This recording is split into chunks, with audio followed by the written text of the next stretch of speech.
Olá, amigos do canal Nosso Lar Francisco de Assis, com alegria e felicidade, estamos aqui para conversar sobre o Evangelho segundo o Espiritismo, uma lição bela que nos traz dentro do capítulo 18. Olha como estamos avançando no nosso estudo, pessoal. Estamos no capítulo 18. Antes de começar a falar sobre esse assunto, gostaria de convidar a todos a participar do Nosso Lar Francisco de Assis. Venham conhecer o nosso trabalho, venham participar do nosso trabalho, colocando em prática o Evangelho, meus amigos. Esse é o único caminho e eu lhes convido a fazer isso. Venha, para mim está funcionando, espero que para você também. Nós temos uma estrutura muito boa de trabalho com pessoas que amam, né? E onde há amor, existe conforto, existe qualidade de vida. Então venham participar conosco, trabalhe conosco. Venham trazer sua experiência, trazer o seu conhecimento, compartilhar nossas lutas.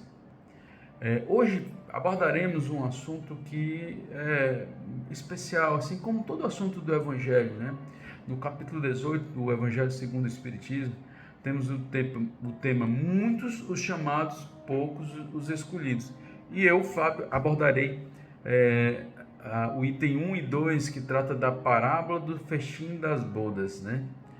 E Jesus falava por parábolas, né? E ele explicou por que ele falava por parábolas. Ele falava por parábolas porque aqueles que têm ouvido para ouvir, escutarão. Ou seja, ele disse que aqueles que se lançaram a compreender as coisas do Evangelho, compreenderão o que ele disse. Aqueles que não se lançaram a compreender, a dizer, eu quero aprender o Evangelho, esses não saberão o que ele disse, né? Mas não saberão, não porque Jesus não os quer, mas porque nós não os queremos. Então, vamos abrir os nossos ouvidos, né? Vamos ouvir essa palavra de paz e de amor que se chama Evangelho, né? E ele disse que, nessa parábola do festim, ele diz assim: o reino dos céus se assemelha a um rei que, querendo festejar as bodas de seu filho, despachou os seus servos a chamar para as bodas os que tinham sido convidados. Estes, porém, recusaram-se a ir. O rei despachou outros servos com a ordem de dizer de sua parte aos convidados: preparei o meu jantar, mandei matar os meus bois e todos os meus cevados. Tudo está pronto. Vinde às bodas. Eles, porém, sem se incomodarem com isso, lá se foram, um para a sua casa de campo, outro para seus negócios. Outros pegaram dos servos e os mataram. Depois de lhes haverem feito muitos ultrajes, sabendo disso, o rei se tomou de cólera e, mandando contra eles seus exércitos, exterminou os assassinos e lhes queimou a cidade. Então disse aos servos: o festim das bodas está inteiramente preparado. Mas o que para ele foram chamados não era digno dele. E depois as encruzilhadas, e chamai para as bodas todos quanto encontrardes. Os servos então saíram pelas ruas e trouxeram todos os que iam encontrando, bons e maus. A sala das bodas se encheu de pessoas que se puseram à mesa. Entrou em seguida o rei para ver os que estavam à mesa, e dando-lhe com um homem que não vestia túnica nupcial, disse: meu amigo, como entraste aqui sem a túnica nupcial? O homem guardou silêncio. Então disse o rei à sua gente: atai-lhe as mãos e os pés e lançai nas trevas exteriores. Aí é que haverá prantos e ranger de dentes, porquanto há muitos chamados, mas poucos escolhidos. É o que consta na narrativa de Mateus 22, 1 a 14. Olha que palavras sábias essa do Mestre Jesus, né? Comparando o reino dos céus, né? Um local de felicidade, um local de alegria, ao festim, né? Então, na parábola está bem evidenciado que, quando ele fala de festim, né, o rei é Deus, é o único nosso Criador, nosso Pai, e o festim é um local de alegria, de felicidade, né? Esse festim, onde se comemora as bodas, é o paraíso, né? O local onde o homem perfeito se encontrará. E não simplesmente paraíso por paraíso, mas é o local onde o homem perfeito se encontrará. E onde o homem perfeito se encontra, ali há a paz, a felicidade, a alegria, a comemoração constante, porque o homem perfeito ele é grato, ele agradece a Deus por tudo. Então, onde há gratidão, há felicidade, né?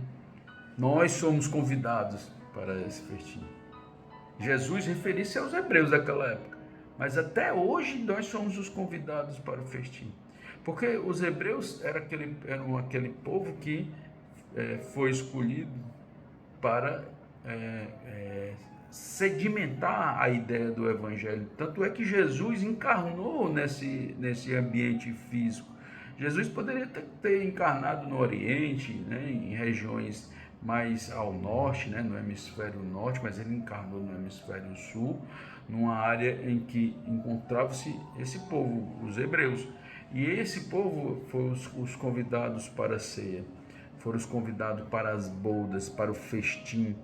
Porém, o orgulho, a vaidade, o egoísmo ainda era característica humana daquela época, não apenas dos hebreus, mas de todo aquele povo que se encontrava ainda nessa fase de compreender a Deus, compreender as leis que lhe reveste. Jesus veio, trouxe a palavra dessa compreensão, mas o que é que fizeram os convidados dessa boda? Crucificaram o mestre, né? Mataram os seus emissários, os emissários de Deus, os apóstolos, os servidores do Pai. O que os convidados fizeram? Lançaram a violência sobre esse povo. Jesus foi crucificado por confessar a Deus. Jesus confessou a Deus com todas as forças do seu coração. E o que os convidados fizeram? Crucificaram, cuspiram a sua face. E hoje, será que ainda fazemos isso? Será que nós somos convidados para essas bodas? Claro que somos convidados para essa boda. Porque bem dentro da parábola está bem explícito e está dito que todos aqueles que aceitarem a palavra de Deus serão bem-vindos, serão convidados para essas bodas. Então, ser convidado para as bodas é ter os ouvidos para ouvir bem abertos. Ouçamos o convite de Deus que nos faz todos os dias. Muitas vezes esse convite vem com as dificuldades da vida, né? Nos encontramos atribulados com as nossas provas, com a expiação que ainda temos dentro para poder renovar essa nossa existência. E aí, ao invés de aceitar o convite, nos rebelamos contra a divindade, o acusamos e vamos de encontro aos seus emissários. Muitas vezes o emissário está ali ao nosso lado, nos convidando, nos chamando. E aí o que nós fazemos? Não, estou ocupado com os meus afazeres, com os meus negócios. Isso não é verdade, não é isso que nós fazemos. É exatamente isso que nós fazemos. Vou contar a minha história, vamos lá. Há muito tempo atrás, um grande amigo chamado Levi me convidava para ir para a festa do Senhor. A festa do Senhor era no centro da cidade, era distribuir sopa aos amigos em situação de rua. E eu rejeitava essa proposta porque era de noite. E eu dizia, não, de noite, por favor, não, é o meu descanso, né? É o meu descanso. Só que eu estava enganado, porque aquele era um convite para a festa do Senhor. Era um convite para o festim. Era um convite para a minha transformação, para que eu buscasse essa felicidade. Resisti, até que um dia, de tanto o emissário do Senhor, de nome Levi, ele sabe dessa história, né? Ele insistiu, até que um dia ele disse, não, tanta insistência, agora eu vou. E aí eu fui para a festa do Senhor, e até hoje não quero sair dela, né? Continuo nessa festa, nesse festim, em busca da minha transformação. E convido vocês a fazerem isso, né? Não é que eu tenha modificado, não. Não é que eu seja um santo ou um bondoso. Não, não é. Inclusive, o Cristo disse, bom mesmo só o Pai.